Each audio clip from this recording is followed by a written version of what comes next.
ஒரு நல்ல பணக்கார தந்தை, வெறும் பணக்கார தந்தை சொல்ல, நல்ல பணக்கார தந்தை தன்னுடைய 3 பிள்ளை இருக்காங்க அப்படின்னா 3 பிள்ளை நான் பெத்த பிள்ளைங்கிறதுக்காண்டி தூக்கி ஒருத்தன் டபக்கெல்லாம் பதவி கொடுக்க மாட்டார்.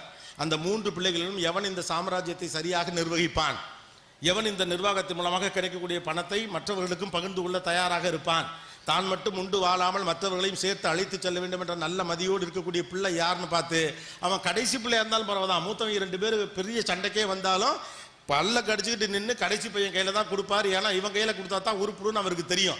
அப்ப வாய்ப்பை கொடுக்கிறவன் சோதிப்பான். நீங்கள் சோதனையில் இருக்கிற போது மனிதர்கள் உங்களோடு கூட இருப்பதில்லை. காரணம், நீங்கள் சோதனையில் இருக்கிற போது கடவுள் உங்கள் கூட இருக்கிறார். அதான் உண்மை. இது புரியாம தான் கடவுளை ஏன்டா கஷ்டத்தை கொடுத்து அவர் அங்கே லூசு போல செக்கிங் போயிட்டு இருக்கிறா.